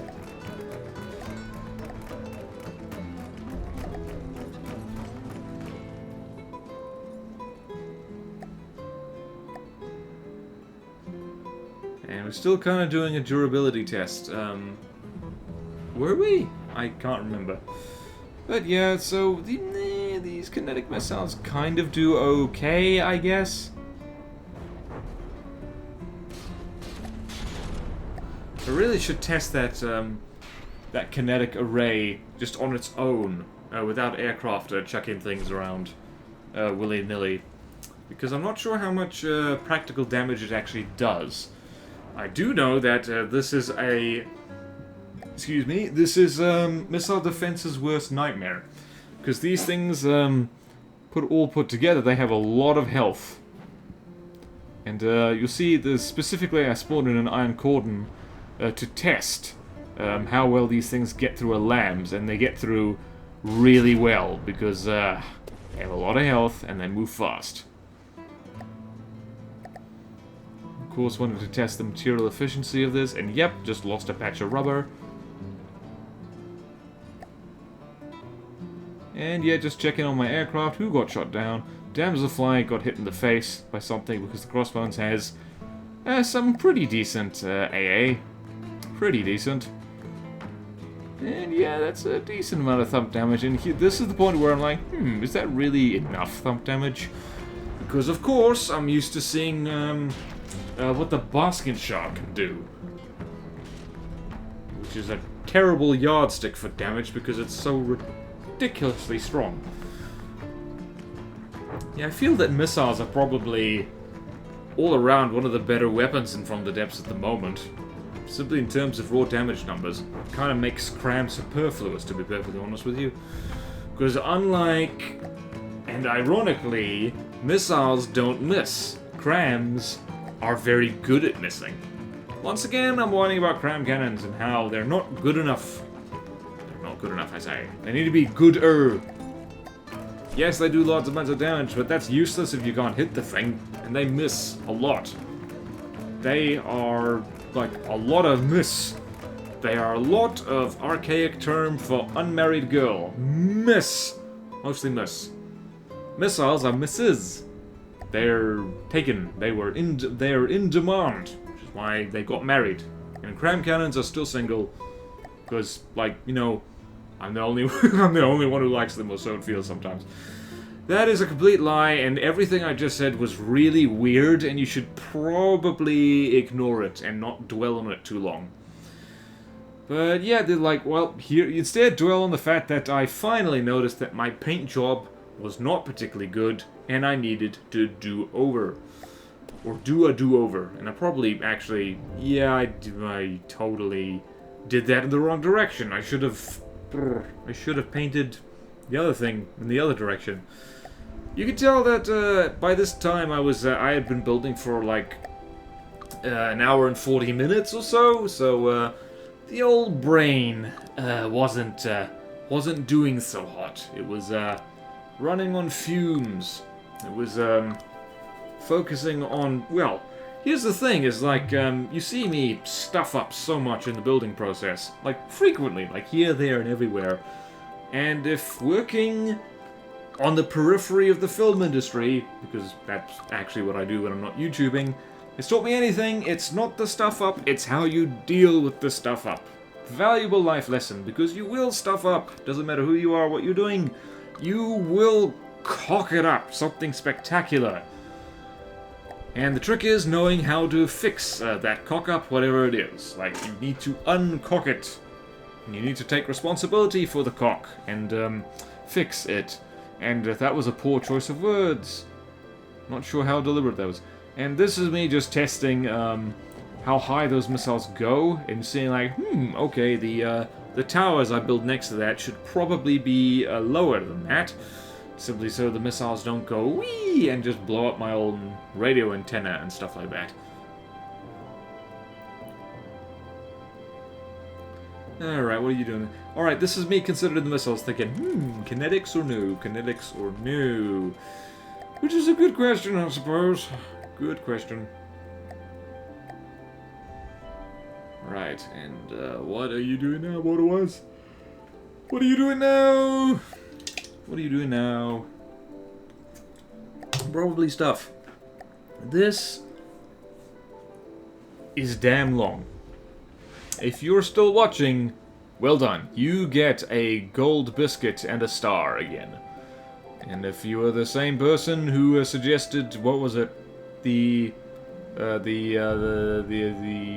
duct exhaust thing, then yeah. You get another star and another gold biscuit. Anyway, so we're shooting at an iron cordon, and you'll just see that pretty much every single one of those kinetic missiles went straight through the lambs. And yeah, thank goodness for God mode, because I knew darn well that without decent missile defense, my big canoe would get hammered quite heavily by the iron cordon. And I believe this is it's either this test or the next one that I noticed just large missiles fired by the iron cordon just... Yep, there they go. It's just, they're going after the decoys dropped by the planes and ignoring the gigantic, the giant canoe that's right in front of them. And this is where I remembered, oh right, the deck is made out of alloy, which is a pretty low radar signature already, and it's covered in rubber, which has a really low radar signature. So, yeah, I've accidentally made... Well, we'll see right there. Look, that missile just was about to hit us, and it was just like, haha, nah. Nah, I've got better things to do. I want to go after that decoy that's folded in the water. So yeah, by accident, I've made a very countermeasure-friendly aircraft carrier, which is probably a good thing, because it means that the big missiles go chasing after small targets, which are really hard to hit. Should really put a lot of ECM jammers on this thing as well. Lots of them. Lots of them, I say. Anyway, so here is where I remember, well, because I've reminded of how wonderful rubber can be, har har har, that I've just preemptively decided to, like, you know what, you should crash-proof your thing. That was a weird way of putting it. Basically, putting rubber on the front of your craft, just so if it does run into land, it doesn't kill itself. It doesn't always work incredibly well, but yeah, hopefully it works well enough. And I put down the wrong rubber block, and there we go. There we go.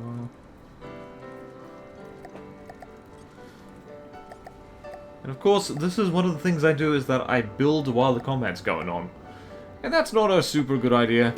And that's why I deleted the Iron Cordon from existence.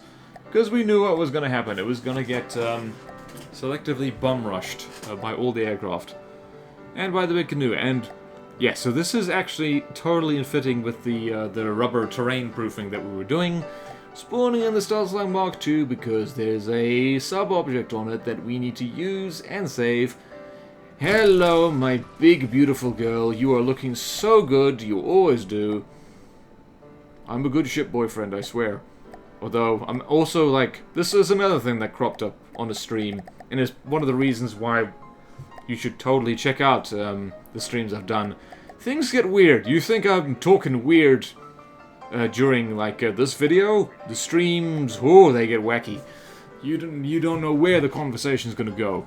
Chat is fantastic at that. At, like, saying, you know, like, we're just steering the convo towards interesting places. But yeah, it's basically I'm the Stroling's father, mother, boyfriend, and admiral all at the same time. No, I don't know how the logistics of that work. It's pretty nasty to tell you the truth.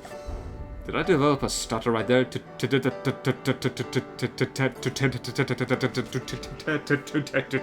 tell you the truth. And here we've got the torpedo poppers, which have the double purpose of also providing sonar, and, you know, just because they've got rubber hats on, it means if we run onto land, we basically have stilts, and it means we don't have to cover the entire underside with rubber, which is fantastic, because there is such a thing as going with too much rubber. Too much rubber. And here's where I noticed that my rubber was damaged, and so you need to repair that, and you need to get some new rubber on there, because you can't go around with broken rubber. That's just not safe. Oh my god, when did I become this innuendo? When did I become like this? I don't remember. I'm just gonna blame other people, because that's easier than blaming myself. So anyway, right here I'm just kind of doing token collision protection just here. Because if we do steer onto land, the sides of the craft are still vulnerable, and just stick in the odd rubber block here, there, and everywhere just means that it reduces the damage. Won't eliminate it. We'll still get kind of hurt.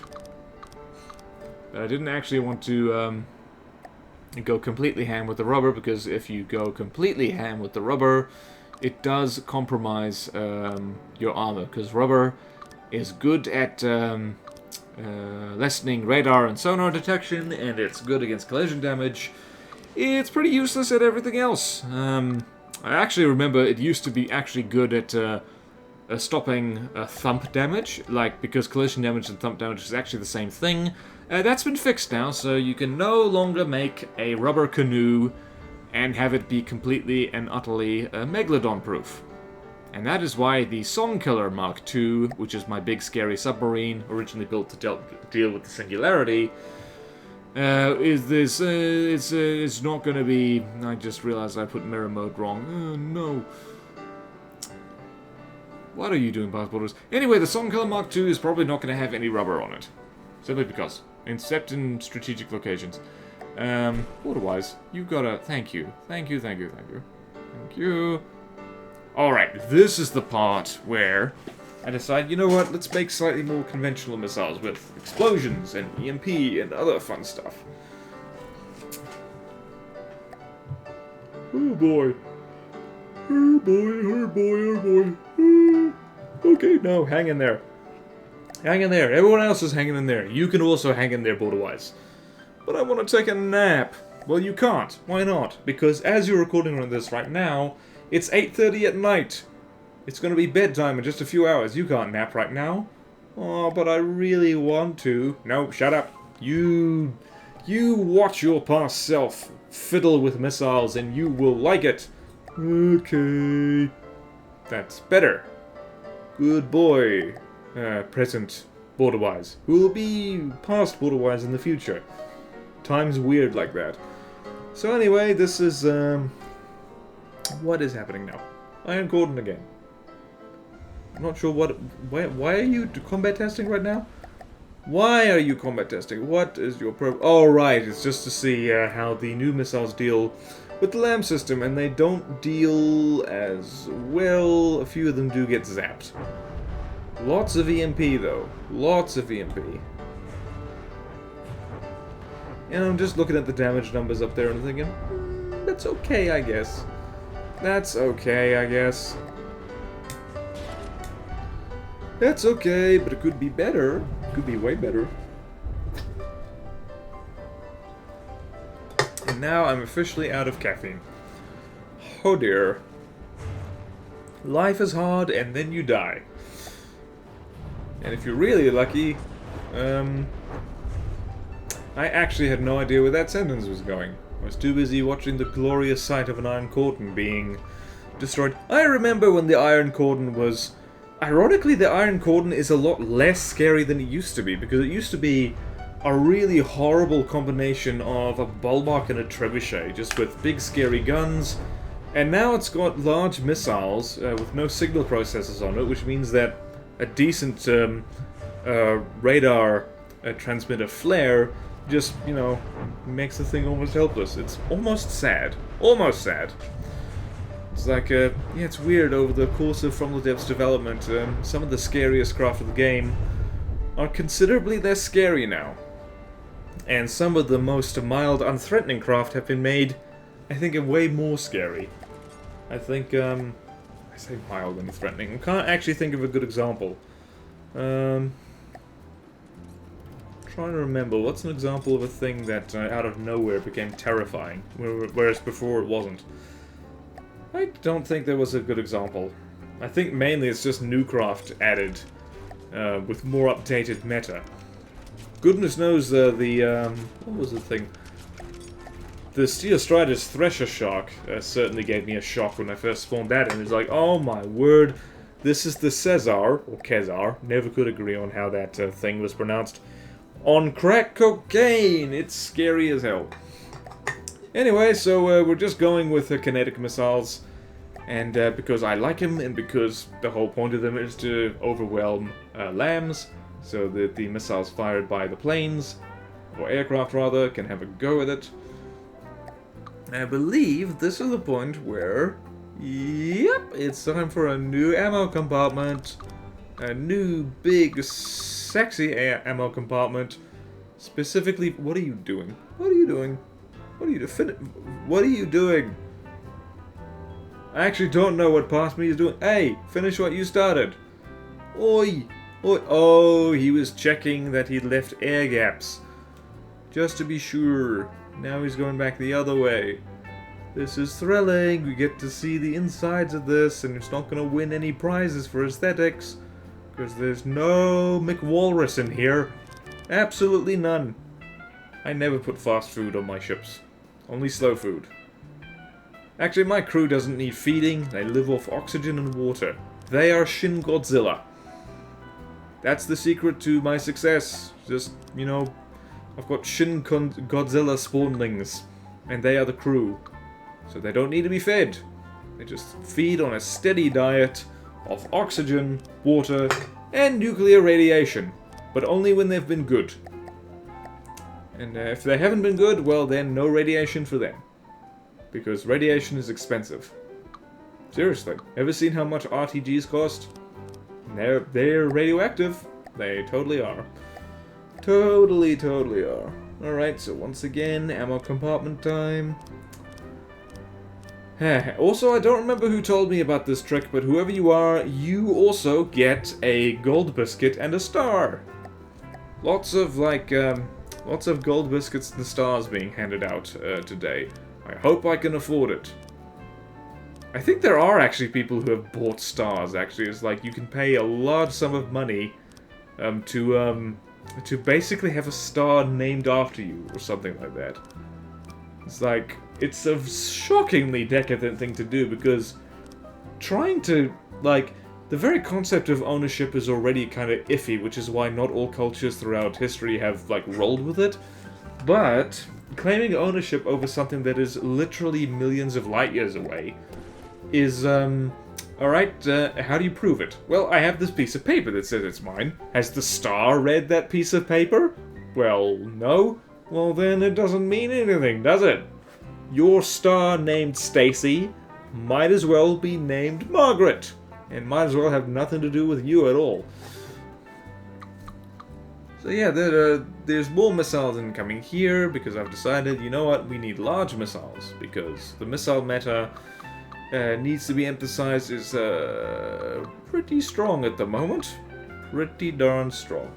And the wonderful thing about large missiles is that they fit perfectly into sections of hull which are divisible by 4.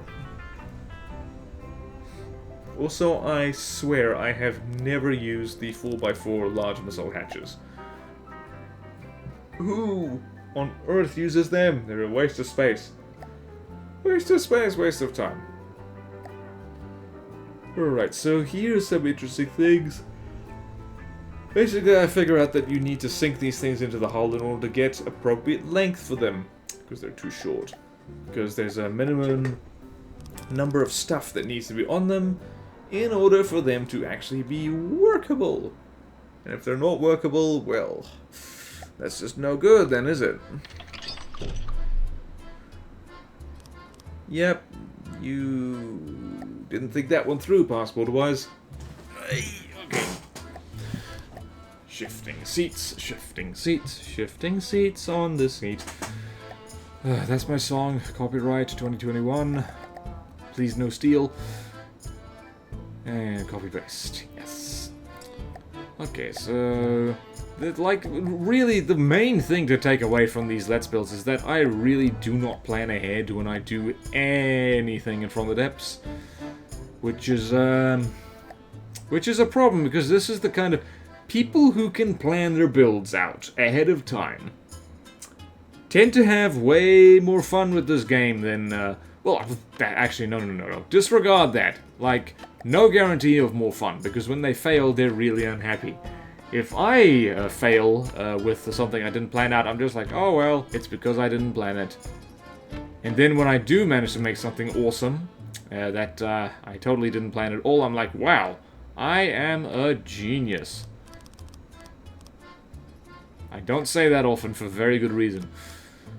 Anyway, so here we merrily going along the way, and it's only when I start putting the thingies there that I realize that, Houston, we have a problem. Houston, the missiles are too short. Houston, you're not gonna get enough ducker into these. Or at least, stuff that enables the ducker. Yep, so we see here, alright, what do we need? We need fins, we need avian guidance, whoopsie daisy, no room for a signal processor. And, especially in the late game or against the harder designs, you absolutely need those on your missiles, never leave home without them. because otherwise they'll get pulled into outer space by those freaking tow decoys. Which I tend not to use, by the way. Like, I understand why people use them. It's quite material efficient, actually. The thing lobs a missile up and it just keeps distracting them. But I like to send missiles to space. I like to just drop a decoy, have it constantly bounce around, or just sail away into the ether, and just pull all the enemy's munitions past it.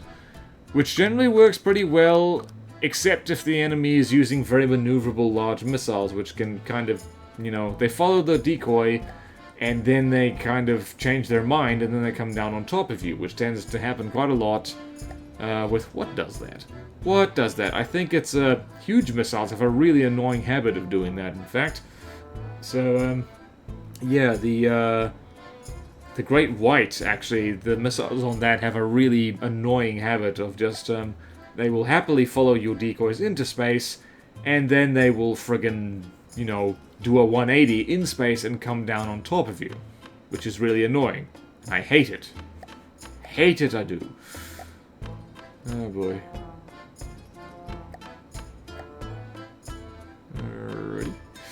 Alrighty, ho. This is me doing stuff. This is me patching the holes I've made. And just, yeah, just usual typical story of what I... Usual typical. Nice way to be redundant, BorderWise. Is whenever I have little gaps here and there that's only one block big, I usually just stick a surge protector in it. Because why not? Why not? EMP is really annoying, and you can't have too much EMP protection. And this is another happy coincidence, that it's an exactly round number of 4x4 beams I took out there, which means I can just replace that with heavy armor. It's one of the benefits of having a lower hull that's more than 1 meter thick. If you need to, you can take some volume out of it, and you can, for instance, have larger missiles that are a suitable length to do fun. Ugh. Oh my god, I've been talking for 2 hours straight. That are suitable length to do fun things, like blow things up. Do we have enough juice? We do! We're gonna need to add more juice later for decoys and torpedoes and probably miniguns, because I want this thing to have miniguns for absolutely no reason.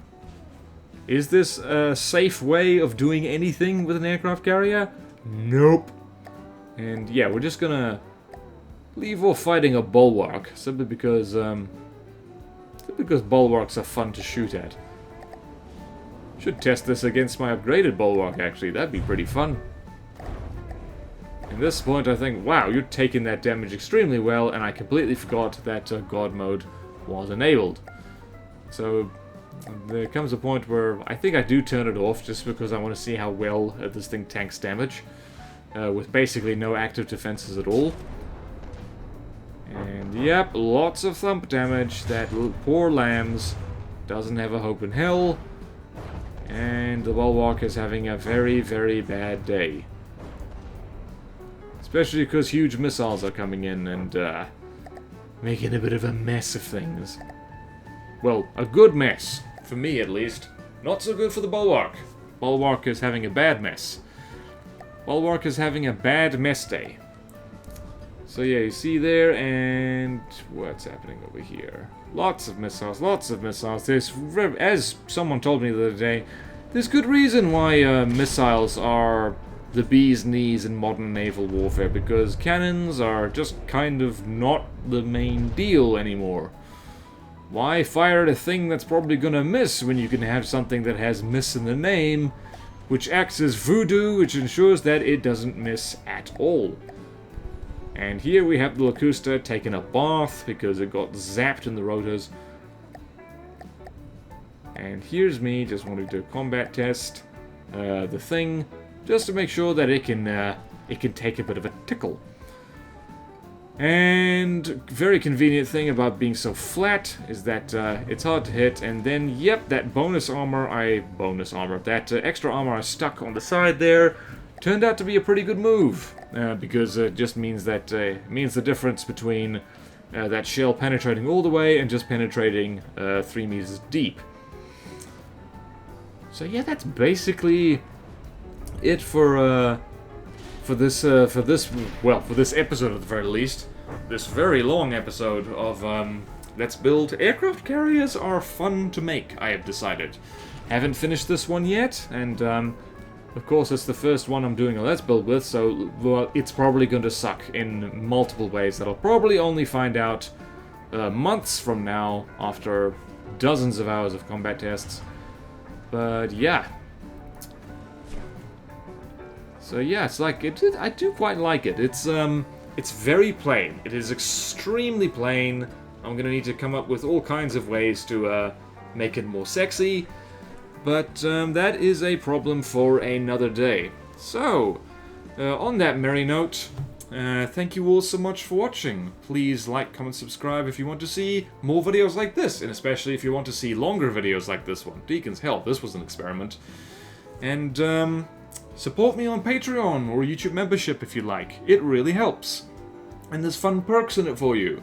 Thank you to all my current supporters, and I will see you next time in From the Depths. Let's build, and let me know, please, if you want, for this particular build at least, if you want me to keep doing really long videos, or if 1 hour is better, because this was very experimental, as I said. Farewell!